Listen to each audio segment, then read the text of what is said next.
Conta aí os minutos. Já tá live. Deixa eu ver aqui no Facebook para eu colocar no público.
Já?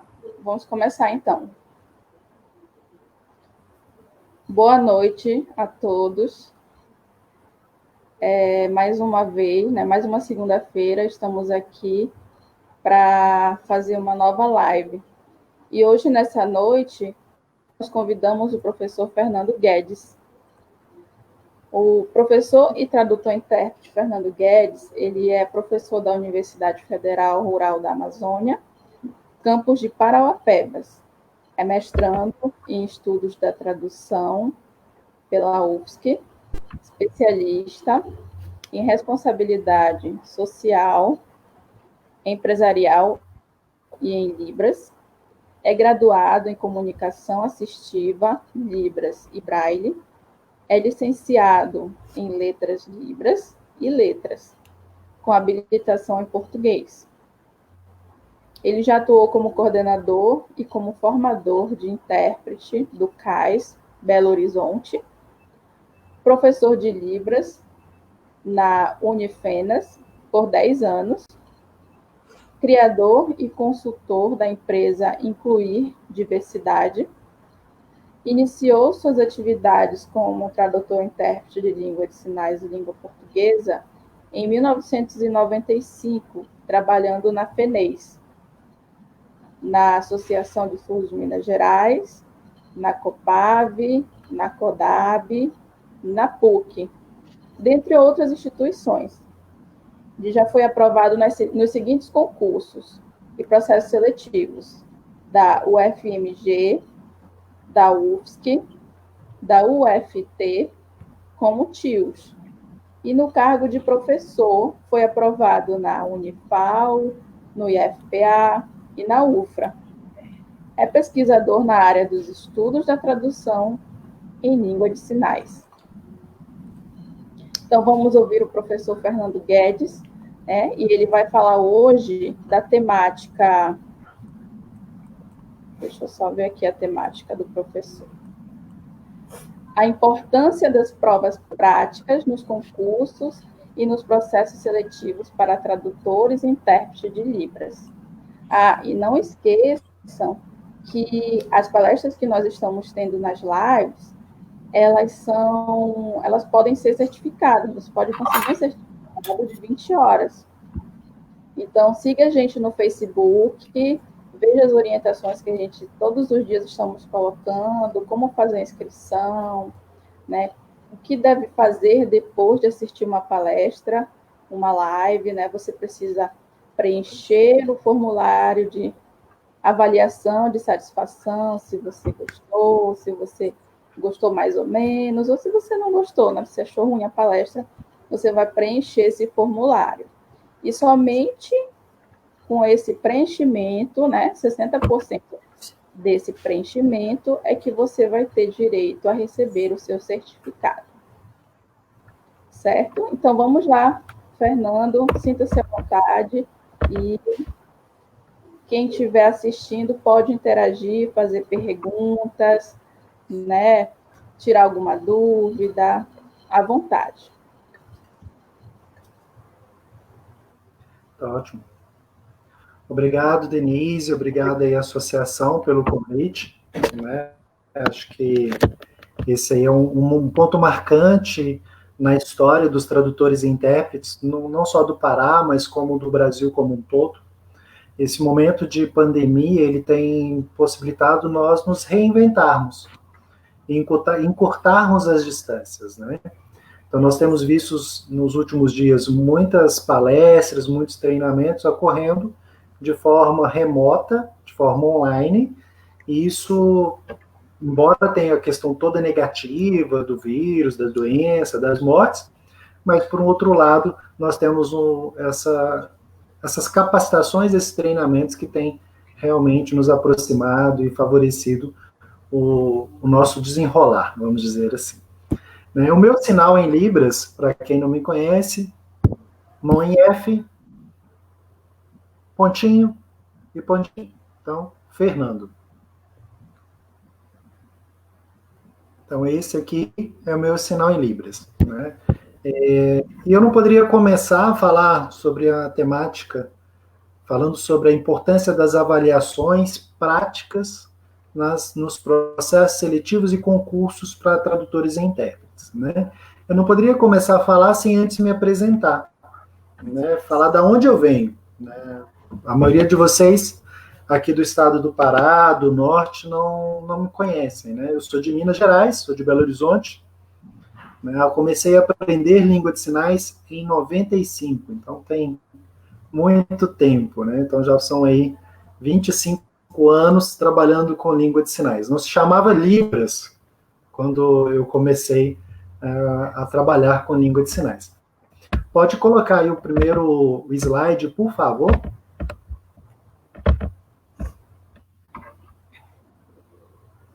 Então é interessante nós pensarmos nisso, que hoje os profissionais que atuam com língua de sinais, nos diversos estados, eles, né, têm uma formação, têm uma bagagem, eles vêm de outros locais. Não necessariamente todo mundo é do Pará, todo mundo é de Minas, todo mundo é de Santa Catarina. Então eu coloco uma citação logo de início, que algumas pessoas pertencem ao lugar onde nascem, outros ao lugar onde vivem. Eu pertenço a todos os lugares onde eu pisei, e todos aqueles ainda onde eu vou pisar. Ou seja, a nossa construção, ela é feita com cada pessoa que nós encontramos, com cada curso, com cada treinamento, com cada prova, com cada processo seletivo, né? Tudo isso nos ajuda a constituir como pessoa, como ser humano e também como profissional, né? Em cada prova passada, em cada exame que você participa, você tem um aprendizado. Então, em 95, eu trabalhava numa floricultura. Isso, eu tinha 15 anos, foi meu primeiro trabalho, praticamente. Eu trabalhava numa loja que vende flores, exatamente. E nessa loja tinha algumas pessoas surdas que moravam próximas. E essas pessoas, elas estavam ali aprendendo a Bíblia. E eu me interessei por aquilo. Eu comecei a participar daqueles encontros, daquelas reuniões que eles tinham, com o intuito de aprender. Nunca imaginei na minha vida, naquele momento, que eu iria me tornar um profissional da área, que eu ia viver basicamente junto com, relacionado a tudo da língua de sinais. Então, em 95, eu iniciei esse curso.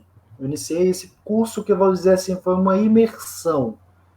Que é diferente quando você faz um curso. Você entra com o objetivo de fazer um curso.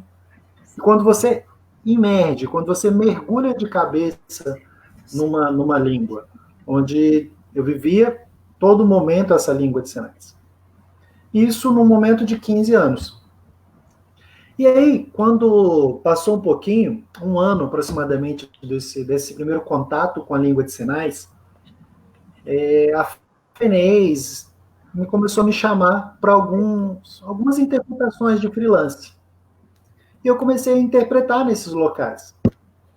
Me chamava para a Conferência Estadual de Saúde, eu ia. Para a Conferência Municipal de Assistência Social, eu ia. Enfim, eu mal sabia língua de sinais. Eu mal sabia sinalizar direito, mas eu tinha em mim e tenho até hoje. Primeiro, eu saber das minhas limitações. Eu nunca ia sozinho, sempre tinha um suporte. Isso é importante você saber e entender isso. E um feito é melhor do que o perfeito. Eu simplesmente tentava ir. Eu ia nesses locais com o objetivo de aprender. E quer dizer que eu estava certo? Eu estava errado? Era o que tinha disponível naquele momento. Era o que tinha. Sempre com o suporte de um intérprete mais experiente. E numa dessas conferências, eu acabei ser convidado pelo Antônio Campos, sinal de alemão na testa. Antônio Campos. Isso. Fui convidado pelo Antônio, que era o presidente da FENES, para participar do primeiro curso de formação de intérpretes e tradutores do Brasil. Isso foi em Minas Gerais, em 97. E é interessante que eu tinha 17 anos, e esse curso ele era patrocinado pelo FAT, Fundo de Amparo ao Trabalhador. Então, o FAT, ele era patrocinado pelo FAT. E na época eu lembro que a minha mãe precisou assinar para eu poder participar do curso. Porque eu recebia, né, ainda não tinha carteira assinada, eu recebia para fazer. Logo depois eu comecei a fazer esses freelances para a FENES, e num dos eventos que eu participei, eu me lembro ali da Copave, onde tinha a presidente que chamava Aparecida, o sinal é D no nariz, assim, Copave. Aí a Copave era a presidente, era Aparecida. Isso, Aparecida. Ela me convidou para trabalhar na Copave como coordenador. Não existia o cargo, não existia o cargo de intérprete. Pode voltar para a imagem para poder facilitar a vista da intérprete. Pode voltar para nós dois. Aí eu vou contando, porque aí fica mais fácil. Então, não existia o cargo de intérprete.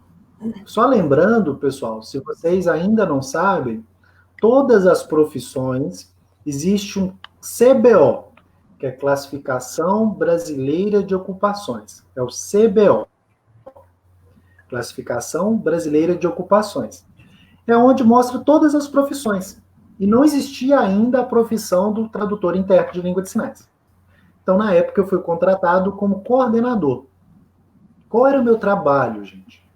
O meu trabalho, dentro dessa instituição, da CODAB, melhor, da Copave, a Copave, exatamente, a Copave, ela era uma cooperativa de surdos digitadores que prestavam serviços para as várias secretarias do Estado de Minas. Então, eles prestavam serviço para a Secretaria de Educação, para a Secretaria de Saúde, para o setor de zoonoses. Então, cada um desses setores tinha ali 10, 15 surdos que trabalhavam. E o meu trabalho era visitar esses locais e fazer a intermediação da comunicação. Precisava de conversar com o chefe, precisava de verificar a folha de ponto. Então, todo esse era o meu trabalho, que basicamente se relacionava à questão da intermediação de comunicação. Paralelamente a isso, depois que eu saí da Copave, eu fui trabalhar na CODAB, que são duas instituições parceiras. A CODAB é Congregação dos Deficientes Auditivos de BH. Ela prestava serviço dentro dos Correios. Então, dentro do processo de triagem das cartas, dentro de um setor específico dos Correios, tinham ali aproximadamente 200 a 300 surdos, entre os vários horários que eles trabalhavam. Então, os surdos eles precisavam trabalhar, e ali é o meu cargo novamente de coordenador, onde eu precisava auxiliar eles no processo de férias, de pagamento, enfim, bem na área empresarial. Essa foi minha primeira experiência profissional relacionado à língua de sinais. Daí, isso ficou uns 3 anos trabalhando. Eu resolvi dar um pulinho em Portugal. Eu resolvi mudar. Eu resolvi morar em Portugal, no país Portugal, né? E daí, em Portugal, fiquei 3 anos, 2 anos e meio, quase 3 anos morando em Portugal. E lá não trabalhei com língua de sinais. Mas quem conhece língua de sinais, quem conhece surdo, parece que a gente tem um imã. Parece que a gente atrai. A gente vê surdo, vê língua de sinais em tudo quanto é lugar, né? E lá também não foi diferente. Só que eu não conseguia me comunicar, porque a língua de sinais portuguesa, a língua gestual portuguesa é bem diferente da Libras. Então, não consegui me comunicar nesse período. Fiquei basicamente 3 anos sem ter contato com a língua de sinais. 3 anos. Quando voltei para o Brasil, isso já em 2005, olha que interessante, eu fui em 2002, não existia Libras. Não existia o nome Libras. Língua brasileira, não existia esse nome. Era a linguagem dos surdos, a linguagem do surdo mudo, a linguagem de sinais. Era dessa forma que as pessoas se comunicavam e identificavam. Quando voltei em 2005, eu me assustei com o boom. A língua de sinais tinha ganhado uma visibilidade que eu não conhecia, não sabia que existia. Porque, olha só, em 2002 houve a lei, em 2005 o decreto. Então, nós começamos a entender a necessidade da língua de sinais nas escolas, nas empresas, em vários locais. Então, isso para mim foi muito novo. E quando cheguei em Belo Horizonte, eu precisava de trabalhar, né? E aí, o que eu sei fazer na vida? Eu precisava de ganhar o meu pão do dia a dia. E aí, eu fui na FENEIS, novamente. Eu voltei na FENEIS. E na FENEIS, eles falaram, Fernando, eu tenho um emprego para você, é uma substituição de férias durante 2 meses, 2 pessoas, 2 coordenadores vão sair, e eu...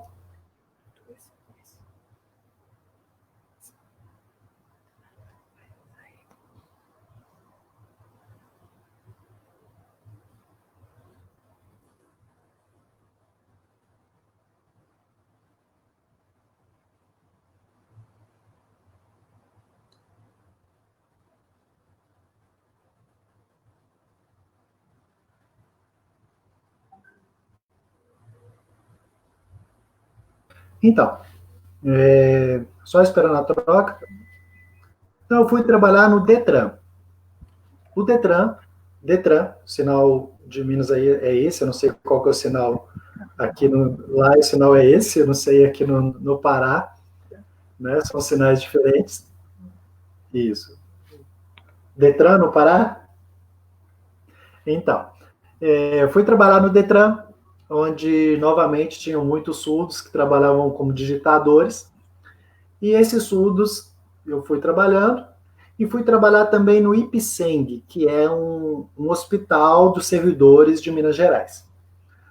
IPSENG, não IP, IPSENG.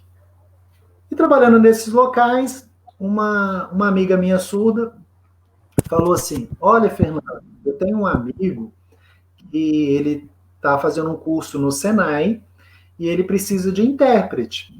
E lá não tem intérprete, o Senai não disponibilizava. Esse amigo trabalhava numa grande empresa, numa multinacional, e para ele crescer dentro dessa empresa, ele precisava fazer esse curso. Lá vou eu para o Senai. Então, fui virar intérprete de um curso de mecânica industrial.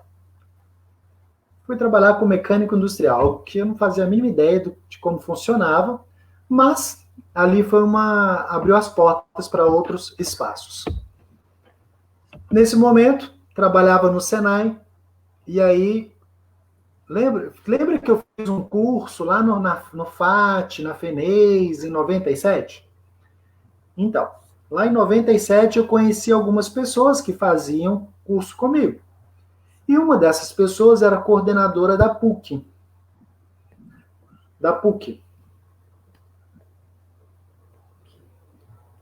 PUC. Ela é coordenadora da PUC. E aí ela me chamou para trabalhar na PUC. Então eu fui ser intérprete da PUC. Onde eu tive a oportunidade de trabalhar, primeiramente num curso de informática básica, que eram os 6 primeiros meses que eu fiquei lá, e depois eu fui para o curso de História, fui trabalhar no curso de História, fui trabalhar no curso de Pedagogia, Fisioterapia, Psicologia, Arquitetura, enfim, vários cursos que eu atuei como intérprete ao longo de alguns anos. Na PUC também, eu tive a oportunidade de estudar. Quando eu fui para Portugal, eu fui sem formação superior. Então, quando eu voltei, eu precisava estudar. Em 2006, eu tinha a opção de fazer o Letras Libras EAD, que foi criado pela UFSC, e estudar na PUC. A PUC, ela também promoveu um curso semelhante ao curso da UFSC. Como eu trabalhava na PUC, eu falei, eu vou fazer aqui mesmo. Era muito melhor eu fazer o curso lá onde eu estava, onde eu já trabalhava de manhã, de tarde, de noite, e falei, vou fazer ali. E dali eu me formei um tecnólogo, mão inteira na palma da mão, um tecnólogo, com aberta, isso, tecnólogo em comunicação assistiva, comunicação assistiva Libras e Braille. Então, na época, quando fiz o vestibular, eu fiz para tradutor e intérprete de língua de sinais. Aí eles mudaram o nome do curso depois. Eles mudaram para comunicação assistiva. Fiquei invocado a sua orientação do MEC, nesse momento. Então, o MEC, ele falou que era para trocar o nome do curso, e ali, quem já tinha feito o vestibular não ia mudar de curso, mas o nome do curso ia mudar. Posteriormente, eu precisei de fazer, sim, complementação pedagógica em letras livres, em letras português, que são complementações permitidas por lei para você obter o título de licenciado. E aí vem um pouquinho da minha história. Isso, nós estamos aí no ano de 2006. Em 2006 também, eu fui convidado para trabalhar como professor formador de intérprete do CAS. Dentro do CAS. E lá no CAS, nessa época, quem que trabalhava comigo? Nós tivemos a oportunidade de ver vários pesquisadores. Por exemplo, o Carlos Rodrigues. O sinal é C na sobrancelha, raspando. Isso, Carlos Rodrigues. Nós tivemos Gisele Mara, que hoje está na UFMG. Elideia, que também está na UFMG. Deise Garcia. Enfim, vários professores que hoje estão em universidades, eles saíram do CAS. E é interessante que, falando sobre o processo de avaliação prática para intérprete, no CAS a gente fazia isso. Então, o CAS, ele era responsável pela avaliação dos profissionais intérpretes de todo o estado de Minas. Eu não sei como funciona no estado do Pará, mas a pessoa que quisesse ser intérprete, ela precisava passar pela banca. Nenhum intérprete do estado é contratado por nenhuma secretaria sem o aval do CAS. Sem um documento que comprove que ele passou. Então, a pessoa, para poder atuar em Minas, ela precisava participar de uma banca. E aí, como era essa banca de intérprete do CAS? Então, vamos só explicando como era essa banca. Então, essa banca, só para vocês terem ideia de como é importante fazer uma avaliação prática, essa banca ela tinha alguns momentos. Lembrando que os intérpretes do CAS, os intérpretes do Estado, eles atuavam aonde? Dentro, sobe, volta, lá em cima ainda. Eu tô lá no início, volta, mais, desce. Calma, menino. Isso, tá ótimo, pode deixar aí. Isso. Então, dentro do CAS, nós trabalhávamos com a avaliação de intérpretes. Nessa banca, o intérprete ele iria trabalhar dentro de sala de aula, com alunos do ensino médio, da educação infantil. Então, as bancas elas eram propostas de acordo com esse perfil, onde tinha a parte da verbalização, onde tinha um surdo que sinalizava, e o intérprete ele fazia a voz, ele se apresentava, mas principalmente a parte da sala de aula.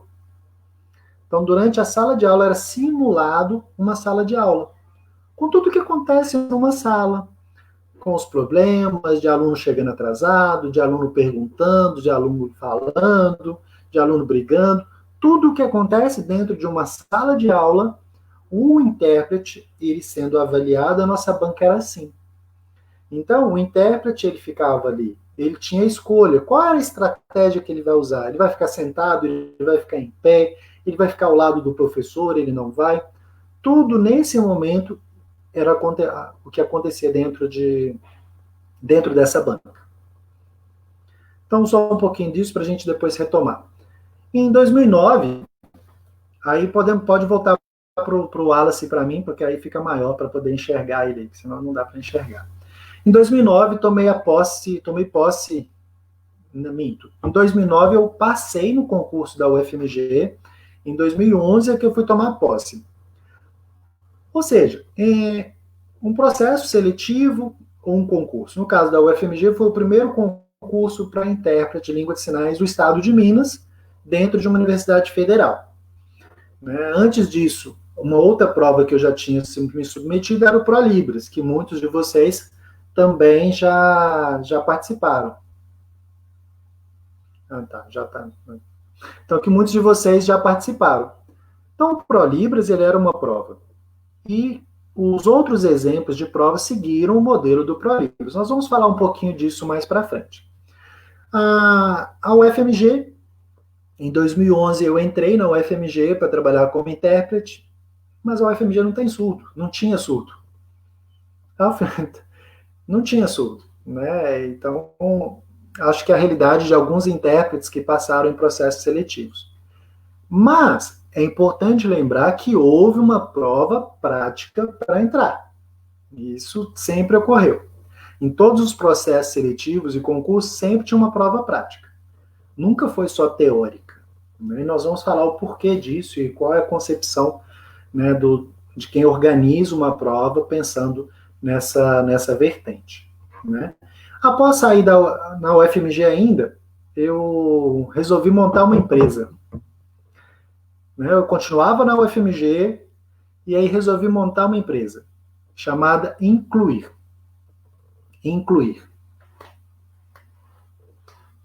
E aí fica até uma dica para uma próxima live aí para a associação, para a gente falar sobre empreendedorismo para os intérpretes.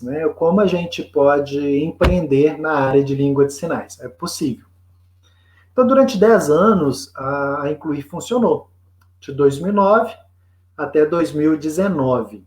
Foram 10 anos de Incluir. A Incluir é uma empresa que trabalhava com a colocação da pessoa com deficiência no mercado de trabalho, onde nós trabalhávamos com grandes empresas como Fiat, Grupo Fiat como um todo, onde o surdo ele precisava de emprego, a gente conhecia a língua de sinais, a gente fazia essa ponte, como se fosse uma empresa de RH, especializada na colocação de pessoas surdas. Então, essa empresa, ela durou 10 anos. 10 anos de empresa.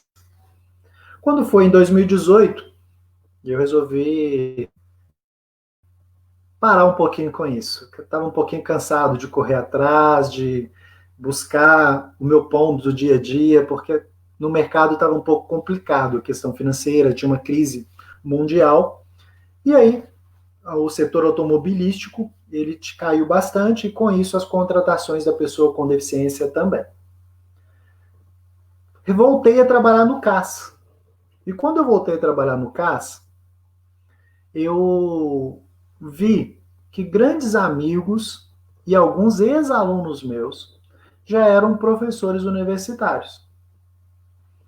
Já estavam dando aula em outras universidades, pessoas que eu tive em sala de aula como meu aluno e hoje eram professores. Mas são escolhas que cada pessoa faz. Eu escolhi ir para a área empresarial, aquela pessoa escolheu ir para a área acadêmica. Sem nenhum problema, cada um seguiu o seu caminho. E daí no CAS, e foi a mesma época que teve o Enem, né? Foi um ano depois do Enem. Falei, vou fazer mestrado também. E eu resolvi pesquisar as videoprovas. Me inscrevi no processo seletivo lá da UFSC e fui aprovado. Né? Fui aprovado para o mestrado. Mas o mais interessante é que quando eu fui lá fazer a prova de proficiência em inglês, estava tendo um outro processo seletivo para intérprete. Tinha um processo seletivo aberto para intérprete da UFSC. E aí eu falei, eu estou aqui mesmo, eu vou ter que ficar aqui estudando mesmo, deixa eu trabalhar, né? Eu ia pagar tudo do meu bolso, eu falei, eu prefiro trabalhar. E aí eu fui fazer participar de mais uma prova. Então nós já tivemos aí a prova do CAS, a prova do ProLibras, a prova da UFMG, e agora eu fui participar na prova da UFSC. E aí um diferencial da UFSC é que eu nunca tinha trabalhado na educação infantil, eu nunca tinha trabalhado com criança. E o processo seletivo, a banca, ela também que tem que pensar nisso. Qual é o perfil do profissional? Que profissional eu quero? Ele vai atuar aonde? Com quem? Com qual tipo de surdo? A gama de pessoas, né, é muito diferente. E aí eu passei nesse processo seletivo, fui aprovado, e fui trabalhar no colégio de aplicação, CA. Fui trabalhar no colégio de aplicação. Isso, colégio de aplicação. Chegando nesse colégio de aplicação, eu me deparei com uma realidade que era uma criança surda implantada, que sabia Libras, que era muito fluente em língua de sinais, mas que falava também muito bem, que muito bem com implante, enfim, uma realidade muito diferente. Detalhe, 2 intérpretes para aquela única aluna, era uma realidade que eu não sabia, não conhecia. Mas, vamos ali enfrentar essa realidade. Aonde eu continuo pisando, né? Para essa história tá longa, deixa a gente chegar no nosso tema. Então, após entrar na UFSC, ficar ali 6 meses fazendo as disciplinas e 6 meses trabalhando, conversei com a minha companheira, Fabiane. Fabiane é surda, psicóloga, e ela topou a gente tentar fazer concurso. Ela falou, vamos fazer? Vamos. E daí, ela passou na UFT de Tocantinópolis, bem no norte, no Bico do Papagaio. Então eu saí de Belo Horizonte, fui para a UFSC, e da UFSC fui para Tocantinópolis. Né? E aí a Fabiana começou a trabalhar, e logo na sequência houve um outro processo seletivo para intérprete. Passei de novo. Eu precisava trabalhar, e eu falei, vou fazer de novo esse processo seletivo. Então, me submeti mais uma vez a uma prova. Então, onde eu piso, as histórias que me marcam, né, estão sempre relacionados à língua de sinais. E comecei a trabalhar junto em parceria, né? Aí já fica a dica, não é muito, é difícil trabalhar com um casal, né? Você ter a sua esposa como sua chefe é bem complicado. Mas a gente trabalhou, né, num período dessa forma, né? E daí comecei a fazer concursos. Concursos agora não mais para intérprete. Eu resolvi tentar concurso para professor. Nesse período eu passei na Unifal, lá na cidade de Alfenas. Na cidade de Alfenas. Eu passei. Passei também no IFPA. E passei na UFRA. Todos esses momentos com provas práticas. Todos com prova prática. E tomei posse no dia 30 de dezembro de 2019. E comecei a trabalhar exatamente em janeiro desse ano na UFRA. Beleza. Terminei a minha história, falamos bastante coisas, mas eu quero ouvir vocês, entre aspas, o que é traduzir? O que é interpretar? Pode subir o próximo slide, por favor. O que é traduzir? O que é interpretar? Deixa eu entrar no Facebook aqui se eu vejo o pessoal respondendo aqui. O que é traduzir? O que é interpretar? Fiquem à vontade aí para escreverem, tá? Vamos pensar um pouco. Traduzir, interpretar. Basicamente, passar de uma língua para outra. Qual que é a diferença de traduzir e interpretar? São questões que são necessárias que cada um possa estudar, ler, pesquisar e saber que existem diferenças. E nesse momento, o Wallace está interpretando. A gente não conversou sobre o que eu ia falar, o que eu deixei de falar. Ele tinha acesso aos meus slides, ele tinha uma ideia. Ele está interpretando. Só interpretando. Se essa mesma live, ela vai ficar gravada, e o próprio Wallace pegar esse material e sentar, estudar, analisar, olhar qual que é um sinal daqui, um sinal dali, qual que é a melhor forma de explicar um determinado... Isso se torna uma tradução. Ok, nós não vamos entrar no mérito do que é interpretar, do que é traduzir. Vamos entender apenas nesse momento como sendo uma única coisa. Tá? Vamos imaginar que é uma única coisa. E daí nós temos no próximo slide uma definição muito interessante de tradução. Pode passar, por favor. Eu vou ler na íntegra, tá, Wallace? Bom, traduzir é um processo interpretativo e comunicativo que consiste na reformulação de um texto com os meios de outra língua e que se desenvolve em um contexto social e com uma finalidade determinada. Repetindo, é um processo interpretativo e comunicativo que consiste na reformulação de um texto com os meios de uma outra língua e que se desenvolve em um contexto social e com uma finalidade determinada. Pode voltar para mim, por favor. Vamos entender aí um pouquinho dessa definição. Um processo interpretativo e comunicativo. Ou seja, quando você está interpretando e traduzindo, você está se comunicando. Faz parte de um processo. Trabalha-se com a reformulação de um texto para outro. A reformulação de um texto, e aí vem o detalhe, com os meios de uma outra língua, os meios disponíveis. Que meios nós temos? Né? Se eu estou fazendo uma tradução e ela é no computador, é o meu mecanismo, é a minha ferramenta, é os meios que me são oferecidos para fazer. Uma outra questão, toda tradução, interpretação, ela acontece num contexto social específico. E é interessante nós pensarmos nessa questão do contexto social específico quando a gente pensa na prova, quando a gente pensa na avaliação. Por quê? A avaliação é diferente de acordo com cada local.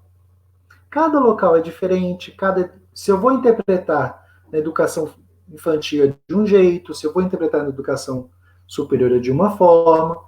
Então, tudo isso nós temos um conceito que é você está num contexto social específico e com uma finalidade determinada.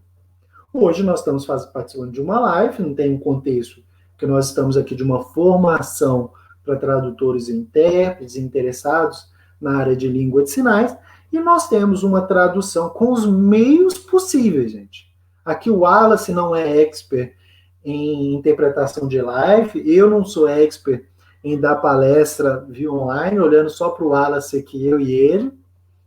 A gente não é, mas é os meios que a gente tem, é o jeito que a gente tem. E qual é o objetivo? Oferecer uma formação de qualidade para aqueles que estão chegando, para que as pessoas possam pisar naquele caminho que a gente já passou, a gente já andou, e que vocês não precisam sofrer como talvez nós já tenhamos sofrido. Então, uma interpretação ela tem um objetivo, né? É um processo de recontextualização, de uma releitura, e que tem muitas coisas envolvidas. Mas é interessante que Hurtado Albir, Hurtado é a autora, ela não estava se falando de língua de sinais, nem nada disso. Se fala-se de tradução de línguas orais, de línguas faladas, ok? E aí ela chega também a um conceito importante, pode passar o próximo slide, que é o conceito de competência tradutória. Pode passar o próximo. Isso, vamos lá. Então, competência tradutória é um conhecimento especializado, integrado por um conjunto de conhecimentos e habilidades que singulariza o tradutor, que o diferencia de outros falantes bilíngues não tradutores. Então, competência tradutória é um conjunto de conhecimentos especializados que vai diferenciar o Wallace, enquanto um tradutor ou intérprete, de outras pessoas que sabem duas línguas. Eu saber Libras apenas não me garante como intérprete.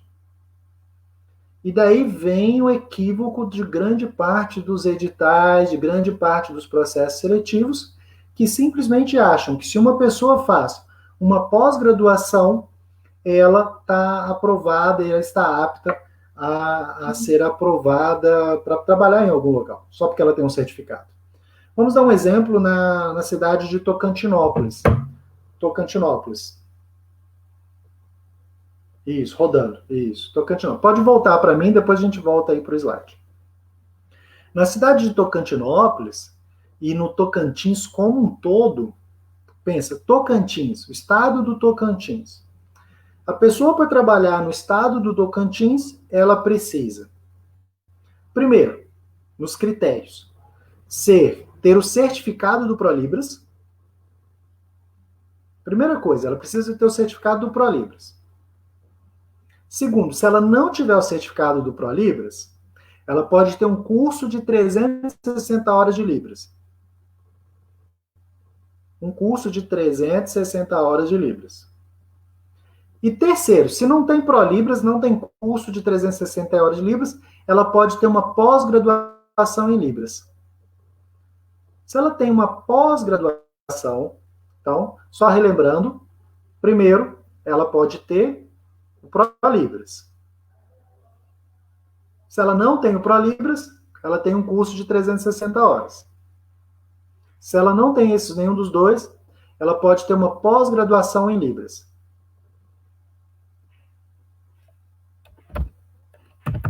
Ok. Detalhe, no estado do Tocantins, só existem 35 pessoas com ProLibras. 35 nas 7 edições. Se pegar um relatório, você vai achar 35 pessoas apenas. Curso de 360 horas também não. Então, vai restar apenas as pessoas com pós-graduação.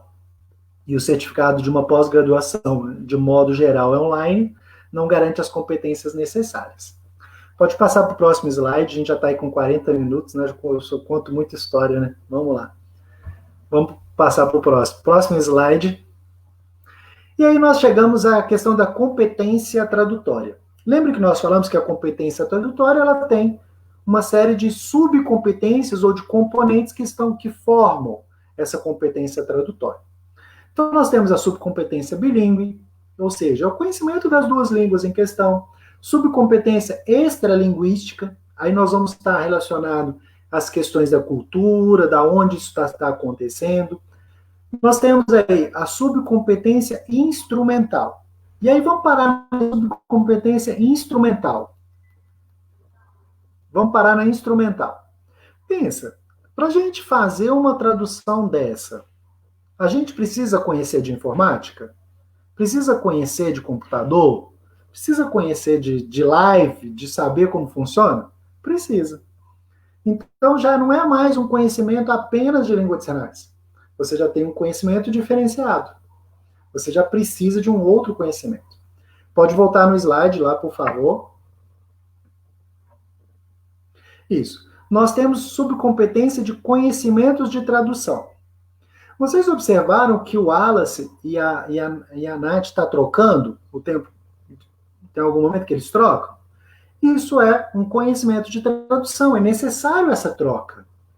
É necessário também saber como que funciona o processo, se a tradução é consecutiva, se ela é intermitente. Tudo isso é um conhecimento sobre tradução. Na parte de baixo, nós temos ali componentes psicológicos, psicofisiológicos, ou seja, relacionados à nossa mente, o nosso cansaço, o nosso conhecimento. Tudo isso está relacionado à tradução. Mas, no centro, nós temos uma subcompetência chamada subcompetência estratégica. Pode subir que eu vou ler a definição. Pode subir para o próximo. Então, a subcompetência estratégica é constituída de conhecimentos operacionais para garantir a eficácia do processo tradutório.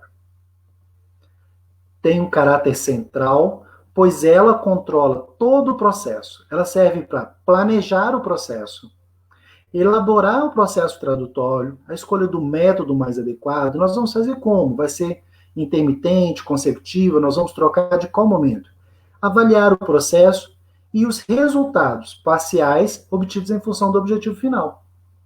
Ela ainda serve para ativar as diferentes subcompetências e compensar as deficiências entre elas, identificar os problemas de tradução e aplicar os procedimentos para sua resolução. O que quer dizer isso? A subcompetência estratégica, ela vai possibilitar ao intérprete, quando ele não conhece um determinado sinal, ele poder utilizar outros recursos. Ele poder utilizar um classificador, utilizar outras ferramentas que a língua permite. Se é um processo de tradução, onde ele vai ter tempo de pesquisar, isso fica mais fácil de fazer. Mas um processo de interpretação, isso tem que ser muito rápido. Então, essa subcompetência estratégica é ela que vai nortear todo esse processo. Próximo, por favor. Olha só. E aí, Rodrigues 2018, ele propõe a existência de uma competência tradutória intermodal. O que é isso? Nós temos a língua de sinais e temos a língua oral. Nós temos a Libras e temos a língua portuguesa. Nós estamos falando de duas modalidades de línguas diferentes. Uma modalidade é visual e a outra modalidade oral.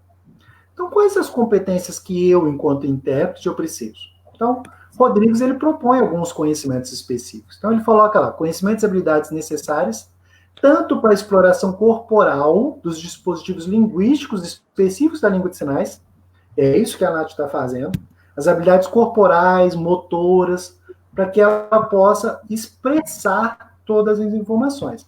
E logo na sequência, pode subir o próximo slide.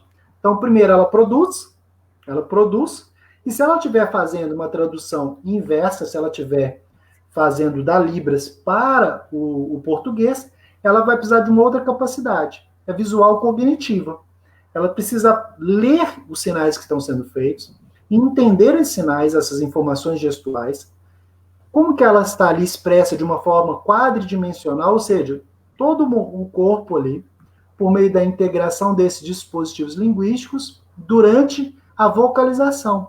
O tom de voz muda, a forma de falar muda, ela vai cadenciar ou não, de acordo com aquilo que ela está enxergando.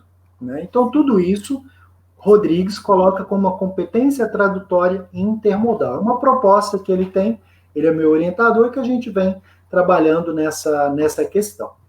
Pode subir o próximo, por favor? E aí eu pergunto, as habilidades exigidas de um intérprete na educação infantil serão as mesmas de um profissional que atua na educação superior? A maioria vai me responder que não, né? A maioria vai me falar que não é a mesma. Por que não é? Porque a necessidade é outra. No processo, por exemplo, avaliativo do CAS, a gente colocava algumas coisinhas simples, que era possível a pessoa entender o intérprete. Em muitos momentos, na educação superior, você consegue ser mais neutro. Na educação infantil, de verdade, dá para ser neutro? 100%? Dá para ficar ali inerte quando o aluno está fazendo nada? Dá para o aluno... Você consegue? Ah, mas o teórico disse que você precisa ser neutro. Mas de verdade, dá para ser? Então nós somos seres humanos.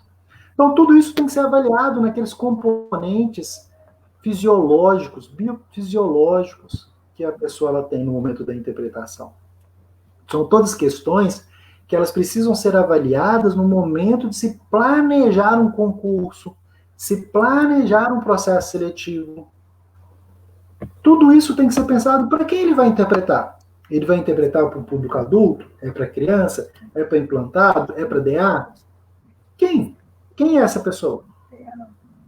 Às vezes a comunidade surda fala assim, você não pode falar. Você não pode falar ou sinalizar. Mas espera aí. Se eu vou interpretar para um surdo que é bimodal,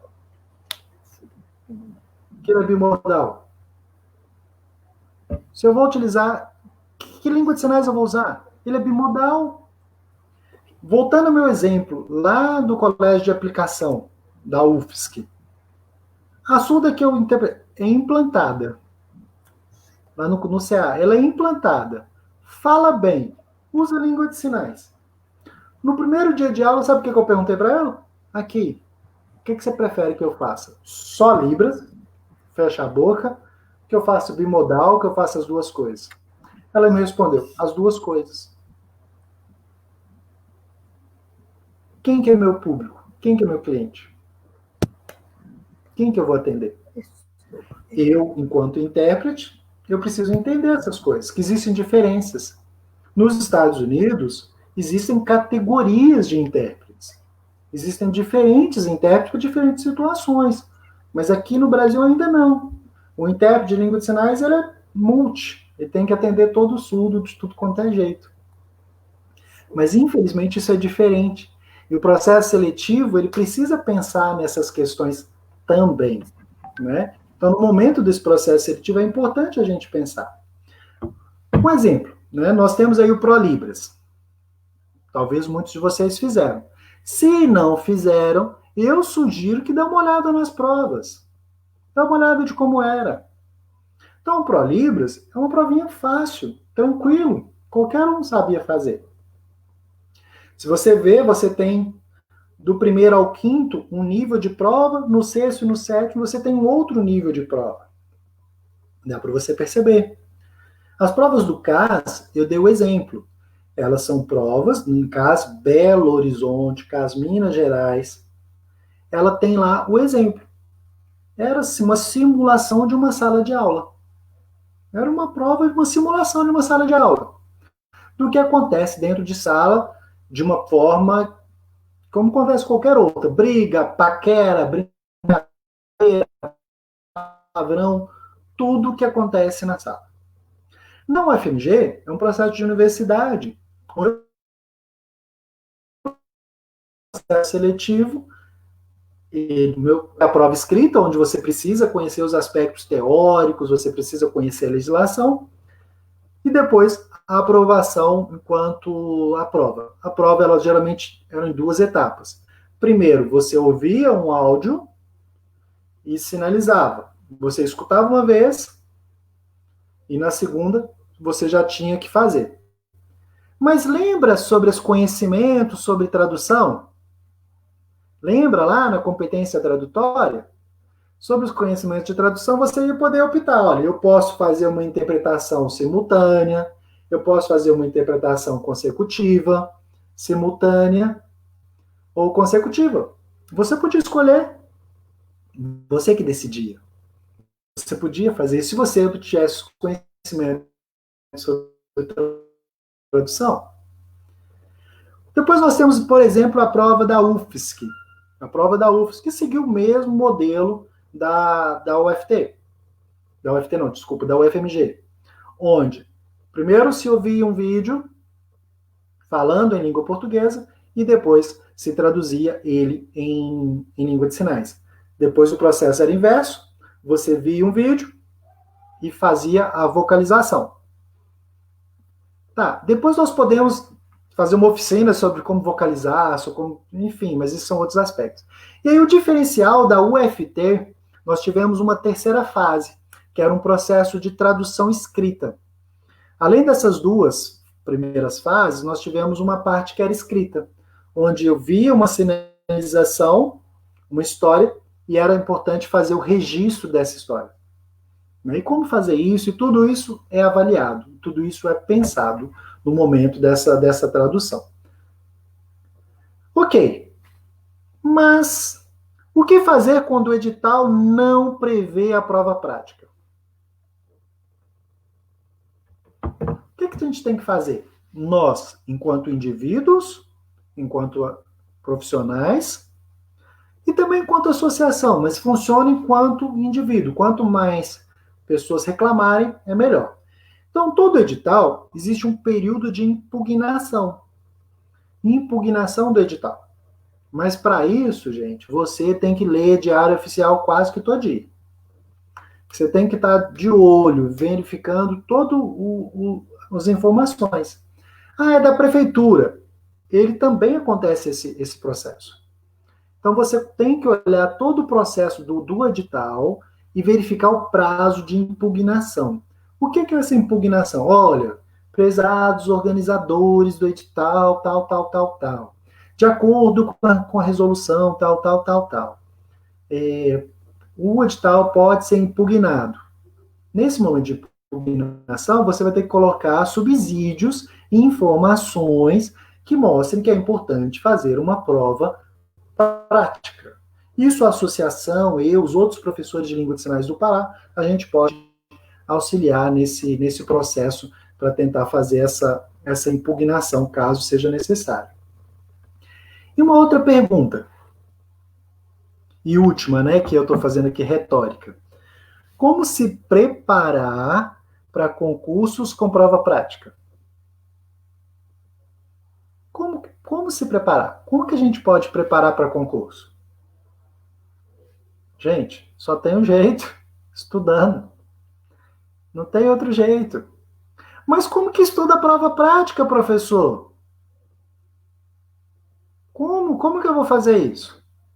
Nós tivemos um curso, Fabiane e eu, lá na UFT, e nós pegamos alguns intérpretes e resolvemos fazer uma preparação com eles. Olha, vai ter um concurso, vai ter um processo seletivo, e esse processo seletivo é do IFTO. Vocês querem fazer? Quero, beleza. Então vem cá.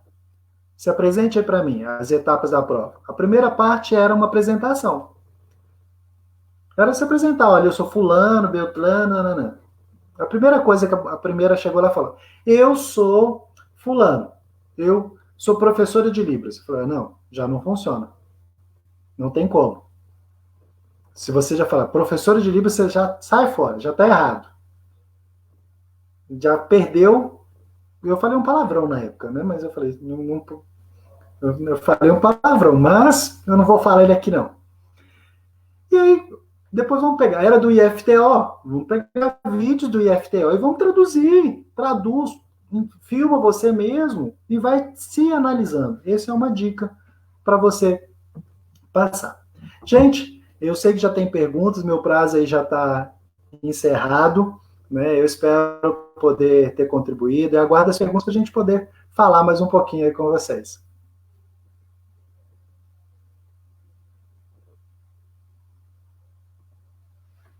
Estou no aguardo, viu, Denise? Fique à vontade. Obrigada, Fernando, por falar sobre esse assunto tão importante, né? Primeiro você iniciou com a sua trajetória, é muito importante a gente ter como espelho, né, uma experiência dessa tão vasta e saber como que a gente pode estar se preparando para concurso, conhecer antes, né, o que é competência tradutória, competência interpretativa, não apenas conhecer, mas ter também, né? A gente falou do ProLibras, você, né, falou do ProLibras que aconteceu, era uma provinha simples, né? Qualquer pessoa conseguiria fazer. Na época, a maioria das pessoas que trabalhavam com Libras eram fluentes, né? E o ProLibras veio aí para, digamos assim, tapar buraco, né? Trazer aquelas pessoas que eram fluentes na Libras para estar entrando no mercado de trabalho. Mas hoje a gente já vê um cenário diferente, né? Que é um cenário de concursos públicos, né? Então a gente vê que a atuação como profissional competente, né, fluente, que tem a formação adequada para trabalhar nesses espaços, é muito importante, né? Não é qualquer pessoa que pode estar adentrando esses espaços, né? E outro ponto que eu queria destacar é na questão da impugnação do edital, né, que você mencionou, e aproveitar para informar aqui, né, a categoria do Estado do Pará, não só do Estado do Pará, mas de outros locais, de que no mês de janeiro foi lançado um edital da Prefeitura de Altamira, né? E nesse edital ele tinha vagas para professores de Libras e para tradutores e intérpretes de Libras, mas não tinha a prova prática, tinha só a prova objetiva. E aí nós da Astilp, né, observamos esse detalhe, não, precisa ter prova prática, prova didática. Então nós impugnamos o edital, enviamos o e-mail para a empresa que estava organizando, né, esse concurso público, e nós tivemos um bom resultado, porque eles fizeram a retificação do edital e acrescentaram a prova prática, né? Então foi assim, algo que não só as associações devem fazer, mas todos os cidadãos, né, que percebem que é uma atuação séria, né? Um médico, ele não vai fazer um concurso público se ele não é formado como médico, né? Um professor, para atuar na educação infantil, ele não faz um concurso sem ter a formação adequada. Assim também os professores de Libras, né? Os tradutores e intérpretes também têm que ter essa formação adequada. Então, é muito importante essa questão aí da nossa formação para poder fazer os concursos públicos. Quer falar? Só completando, né, a questão da formação. A formação ela é fundamental, né, mas no que se refere, por exemplo, ao intérprete, é fundamental ainda mais a banca. Por quê? Às vezes o edital ele pede lá uma pós-graduação. Ele vai ter a formação que está exigida no edital, mas ele não vai ter a competência, na maioria dos casos, a competência necessária. Então, assim, então, de parabéns aí à associação por isso, e serve de exemplo para os outros editais que surgirem, mas para isso todos nós temos que estar atentos e lendo. Ah, eu já sou concursado. Não importa, meu amigo. Você está em luta de uma categoria, você está em luta em prol da melhoria de um grupo. Se você, enquanto pessoa, não pode fazer isso, meu, não tem jeito. Como que você vai melhorar aquilo onde você trabalha, as condições de trabalho? Então, é pensar como um grupo. Se eu vejo um edital, mando, é para o pessoal do Pará, não importa, é do Tocantins. Por quê? É a união da categoria. Hoje nós temos a FEBRAPILS, nós temos várias associações que elas nos dão esse suporte, né, para poder fazer esse respaldo teórico, inclusive, do que pode, que deve, que não deve ter. Exatamente, né? Mas não só a FEBRAPILS, a gente às vezes, como eu tenho visto algumas lives da FEBRAPILS, que as pessoas cobram muito da federação, mas cada estado, cada associação pode fazer a sua parte nesse sentido, né? Eu já fiz vários concursos públicos que a banca não era competente, e outros que não tinha nem banca, né? E na época eu não cheguei a impugnar, ainda não tinha essa consciência, mas hoje a gente já tem uma consciência mais coletiva E estamos aí também para incentivar essa nova geração que está saindo da formação, né, em letras libras, alguns de licenciatura que estão entrando aí nesse viés da tradução, da interpretação, né, que incentivamos que todos também possam estar contribuindo. Temos alguma pergunta? Deixa eu ver se o Gabriel selecionou alguma pergunta.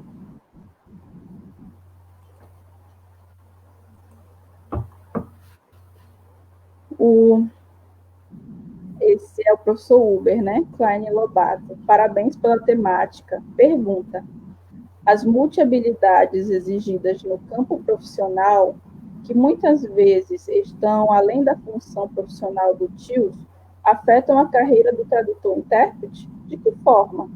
E como você enxerga hoje o fato de alguns municípios ou estados terem efetivado os concursos ou processo seletivo para TIOS sem a aplicação de uma prova prática de Libras?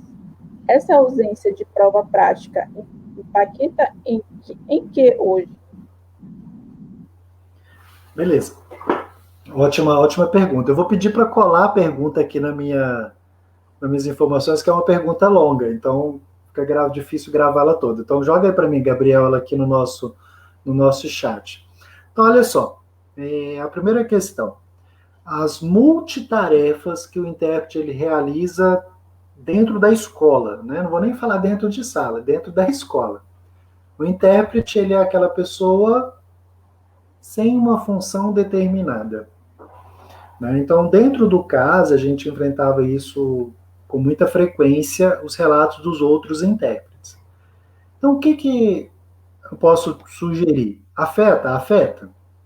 Se você é concursado, você tem um respaldo um pouco maior de falar não. Não vou fazer isso. Isso não está no meu rol de atividades. Você pode falar. Agora, se você é aprovado num processo seletivo, se você é contratado, você vai ter que usar o bom senso. Se você fala não toda hora, é ruim. É ruim porque depois pode vir uma outra pessoa, principalmente dentro de prefeitura, tem aí os conchavos políticos, que você pode perder a sua vaga. Né? Então é o equilíbrio, mas que interfere, interfere sim. Né? Nós temos aqui, de que forma? Né? Como que eu enxergo? Eu enxergo uma puta na sacanagem. Né? Eu acho que o intérprete ele pode ali atuar de outras formas. Dentro da escola, ele pode. Não tem outra pessoa, não? Por que ele também não pode fazer umas pequenas oficinas com os alunos? Por que ele não pode dar uma orientação sobre a questão da cultura, da comunidade surda? Então, são outros aspectos que podem ser aproveitados dentro de sala de aula. Vamos dar um exemplo, né? Nós hoje eu estou professor, mas já fui muitos anos só intérprete, mas sou intérprete, amo atuar. O que a gente pode fazer dentro de sala? Às vezes, o intérprete ele acaba ocupando outras funções porque ele é visto pelos outros colegas de direção como um à toa. E aí, o que nós podemos fazer para mudar isso? Talvez não dá para a gente pegar um livro e fazer uma tradução desse livro, uma história infantil, depende. Será que existe algum informativo da escola que a gente possa também promover essa acessibilidade? Então, a falta de visibilidade do seu trabalho fora da sala de aula, de falar com os colegas, com seus pares, sobre o seu papel, sobre a sua função. Olha, eu sou intérprete, eu estou ali em sala, eu preciso fazer isso, isso, isso. Mas no meu momento extra-sala, no meu momento de preparação, o que eu estou fazendo? Né? Então, acho que é nesse sentido.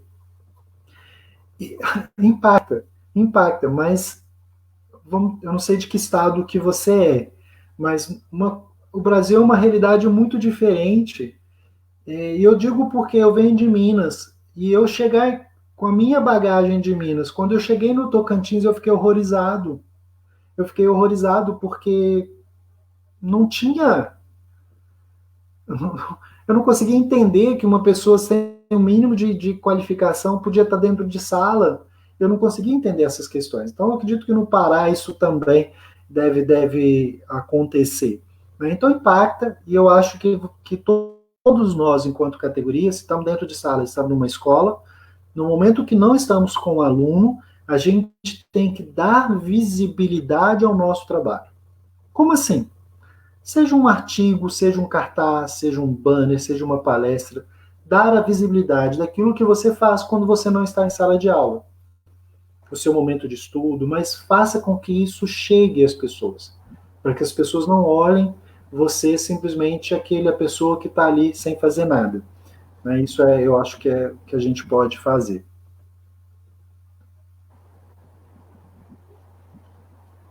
Acho que eu respondi. Né? O Gabriel também tem outra pergunta. Ótimas colocações e palestra, Fernando. Eu já fiz uma prova de concurso para UFSCar e acredito ter sido a mais eficaz prova prática que fiz. Na prova tinha 3 etapas, onde eram explorados as competências de tradução e interpretação dos candidatos. Infelizmente, a maioria das instituições, tanto de ensino superior como de ensino, e outras no Pará ainda não conhecem tais práticas. Em algumas ocasiões são admitidos profissionais que não são capacitados para atuar nesses multicontextos que você colocou. Infelizmente. Eu estava pensando aqui comigo, Gabriel, e aí Denise, meus colegas aí do FPA, das outras universidades do Pará. Eu tô com uma ideia aqui na minha cabeça, eu queria propor para vocês. Depois a gente pode conversar aí no privado, tanto os professores, os intérpretes, acho que a gente tem que juntar com essas ideias. No estado do Amazonas, a UFAM, né, o FAM, ela criou um ProLibras estadual. Uhum. Eu achei isso muito legal.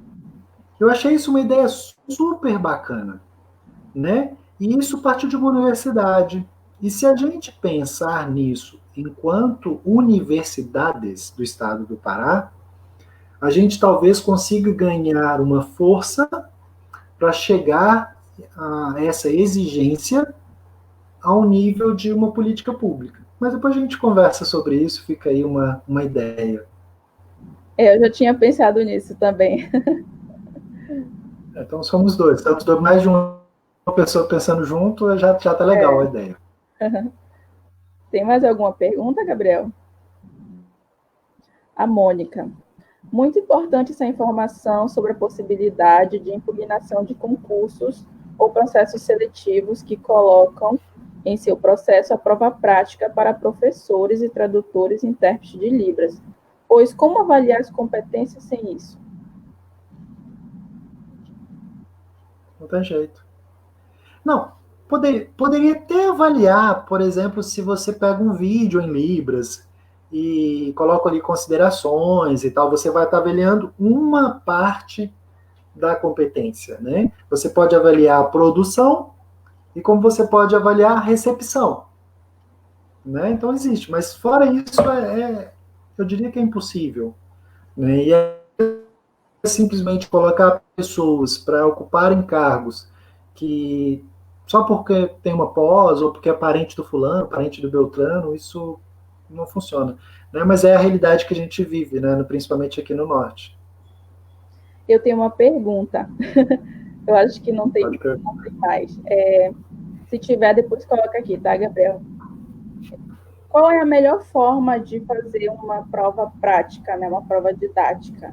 Seria os moldes do ProLibras, né, aquele ProLibras, né, antigo, em que a banca, né, tinha uma equipe técnica que filmava a pessoa sinalizando, fazendo a interpretação, e depois a equipe, uma outra equipe, né, que seria a banca, avaliaria essa produção e depois teria o resultado final, ou uma banca ali presencial, o candidato fazer a interpretação na frente da banca e aquela banca avaliar naquele mesmo momento, sem deixar para depois. Qual seria a melhor forma? Eu acho que não existe uma resposta, mas na sua pergunta tem a resposta. Deu para entender? Olha só, é, não dá para responder, falar assim, eu vou falar as minhas experiências e aquilo que eu prefiro, né? Como o processo do CAS é um processo, o Alice está travado ou só está travado para mim? Está travado para mim também. Pode trocar. Vai trocar para a Nath. Beleza. Então, eu vou falar a minha experiência no CAS, que foi, aí nós fazemos ali a avaliação todo mês e muitas avaliações. Era feito das duas formas. A banca estava presente no local e era filmado. No momento após a banca, eu, Fernando, enquanto avaliador, eu já tinha as minhas próprias percepções daquela pessoa que tinha as habilidades necessárias e daquela pessoa que ainda não tinha conseguido. Porém, eu tinha o vídeo para poder rever, eu analisar novamente essa prova. Mas era um contexto muito específico onde nós simulávamos uma sala de aula. E é interessante que, às vezes, o intérprete ele fazia determinadas coisas que, ao vivo, você fala, não, mas ele fez uma coisa muito errada. Muito errada. Mas quando você vai ver no vídeo, ele estava pegando uma informação de um outro aluno dentro de sala, de uma outra fala, que não era a fala do professor em si. E aí a gente consegue ter essas observações. Então eu penso que as duas formas. E aí, no processo de gravação, ele tem que ocorrer sempre, porque é a única forma de registrar as sinais. Ele vai ter que ocorrer. Eu prefiro dar a opção para o intérprete, primeiro, para ele ler o texto ou ouvir o texto e depois sinalizar. Num outro momento, ele vê o vídeo em Libras e depois ele faz a voz. E a mesma coisa se for um texto escrito. Dar a ele um feedback primeiro, para depois ele fazer essa interpretação. Então, o processo, na minha opinião, o processo pró-Libras, como você comentou, ele teve uma necessidade urgente, ele teve um início, um meio e um fim.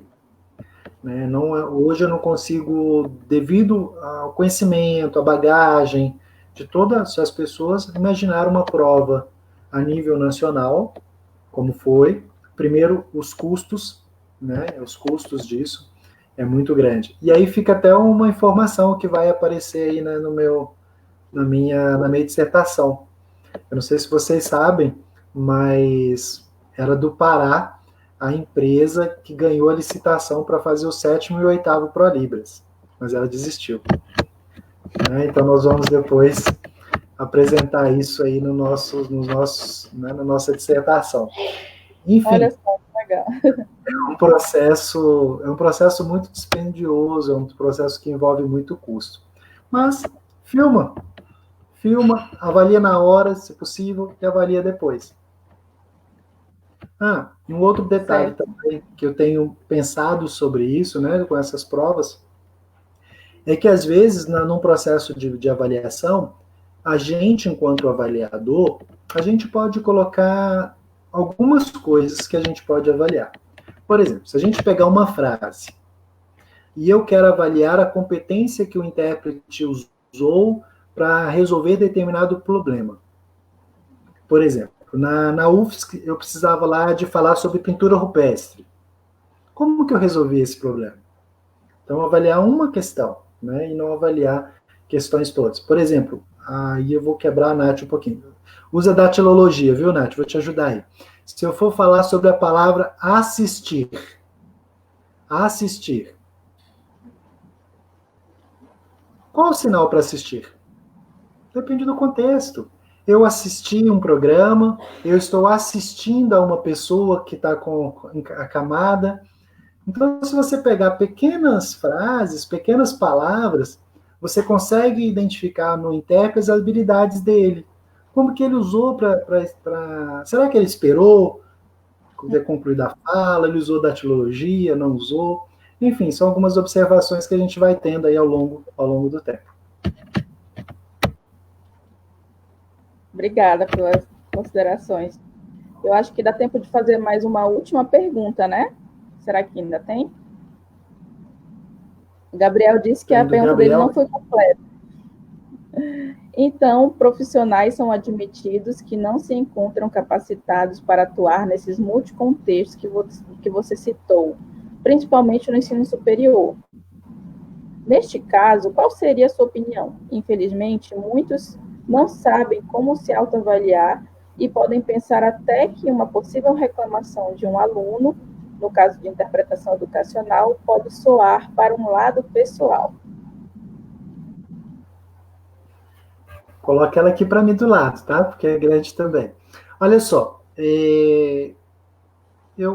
o fato do intérprete ele não saber se autoavaliar, e aí tem uma briga de ego, né? Eu acho que aí é um outro tema de uma outra live, viu? Que é o ego entre os profissionais, né? Eu acho que o povo gosta de aparecer, é um tal da telinha, que enfim, é complicado. Então a gente pode falar um pouquinho sobre isso, que o povo gosta só da estrelinha, né? Isso aí, os estrelinhas. Enfim, eu penso que se é um intérprete sozinho, ninguém vai falar nada com ele, se falar, ele mesmo vai resolver a situação, né? Se é um intérprete que tem uma equipe, aí o negócio muda de figura.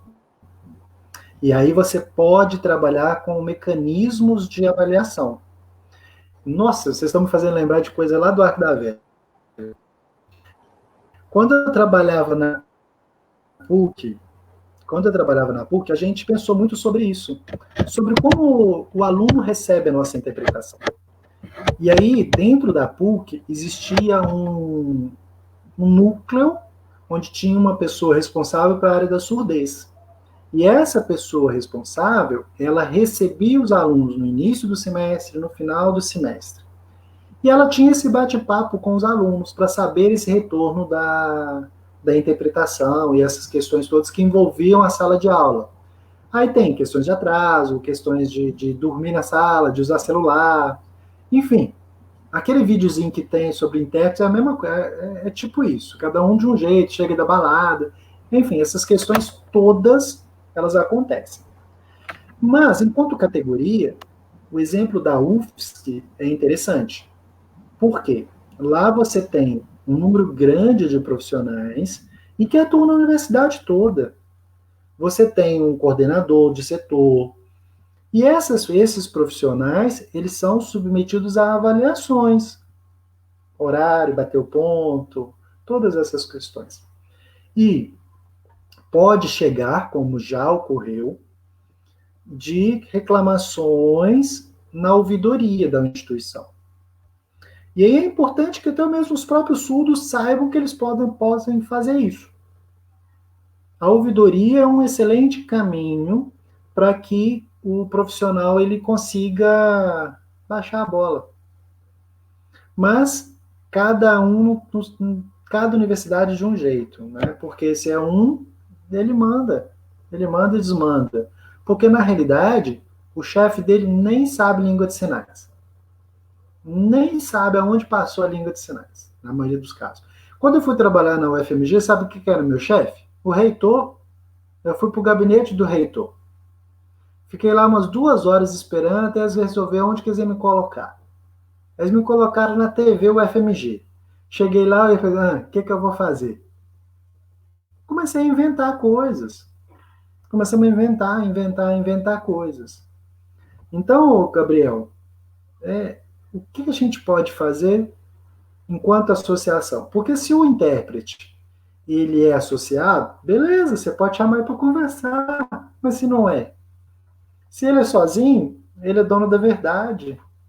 Se ele é equipe, aí é possível fazer algo. Eu não sei se eu te respondi, se não, não sei. Eu não tenho muito papo na língua também para falar, não. Eu acho que essa questão de reclamação, né, o intérprete, geralmente, como A gente vem de uma época em que os concursos públicos não tiveram prova prática, né? Apenas provas objetivas e somente os conhecimentos teóricos foram exigidos. Então, a gente vê que muitos profissionais, né, eles acabam adentrando esses espaços sem ter as competências necessárias. Então, os surdos, eles têm reclamado, os colegas intérpretes, eles também reclamam, mas, por outro lado, tem a questão pessoal, que tem alguns que levam para o lado pessoal também, né? Então, a maioria, né? Então, a gente tem que ter muito cuidado e ter muito jogo de cintura para lidar com essas situações, né? Então, não é culpa do colega intérprete, não é culpa... Às vezes, é culpa do próprio intérprete que está sendo, né, alvo da reclamação, né? Então, por que não procurar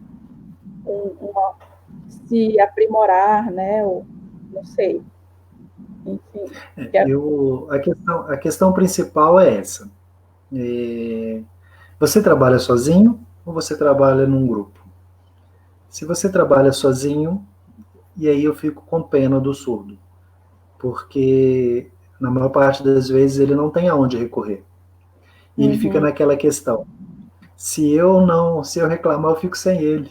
Ele pede atestado médico, ele vai se afastar, ele é concursado, ele não pode sair. Entende que eu acho que o problema é muito maior, né? Quando a gente pensa em avaliações onde as competências não são avaliadas, né? Ah, beleza, reclamou de mim? Beleza, amanhã eu tô passando mal, viu? Aí amanhã ele passa mal, ele não E é vem. isso que acontece, né? Ao invés de se fazer uma autoavaliação e procurar melhorar, é isso que a gente vê que está acontecendo realmente, né?